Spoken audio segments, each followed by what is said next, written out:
We're back for another episode of You Can Grow It, and since it's that time of year when we look at pruning trees, I brought in an expert, Matt Perkins, a Boise City arborist, to talk about the best methods on pruning back ornamental and fruit trees. Matt, why is this the best time of year to do it? The best time of year to prune these trees is typically when they are still dormant, and that causes the least amount of injury to the tree. But before you start, make sure you have the proper tools and safety equipment. It's good to have a variety of tools to choose from, and it makes doing the job a lot safer and easier for you. Basic tools include various saws and pruners, some with extendable handles to reach the higher branches. And don't forget personal safety equipment, including gloves, safety glasses, and even a hard hat. Now you're ready to start pruning.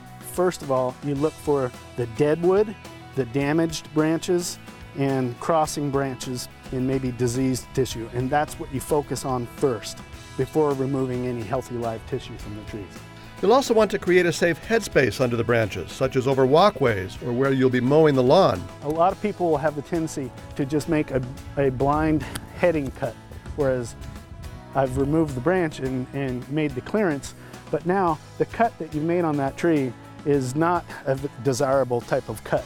There is no chance for the tree to continue to produce new sprouts from that type of cut. More desirable cut to make would be to follow that back to another branch and make your cut just below that branch, like that.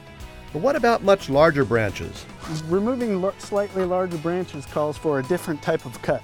To prevent damage to the tree, Matt uses a 3-step cutting process. First cut would come out from the point of where you want to finish your cut, about 6 to 12 inches, and you'd want to make an undercut. Now the reason you make that undercut is because you want to prevent the tree from actually stripping off the bark of the tree when the branch falls off. Once you've made the undercut, move a few inches toward the end of the branch and make a cut on the top side. Notice how the undercut prevented the branch from tearing the bark as it fell off. Now you can cut off the shorter branch stub, which comes off cleanly. There, now I've made a nice clean cut at a good spot, and I haven't caused any damage to the rest of the tree. All of these spots up the trunk of the tree are where branches were cut off some time ago.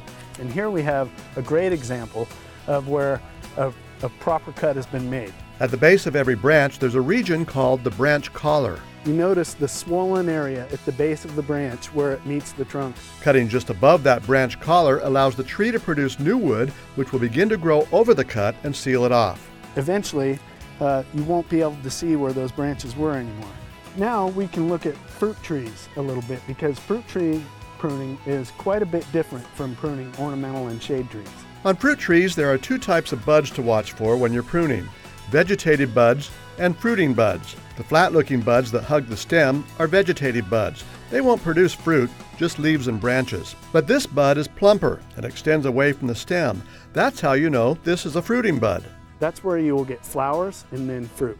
So in pruning fruit trees, we want to leave as much of this growth as we can and remove a lot of the vegetative growth. The best time to prune your fruit trees is going to be right about now, just as those buds are starting to swell. Each of these will be an apple? Yes.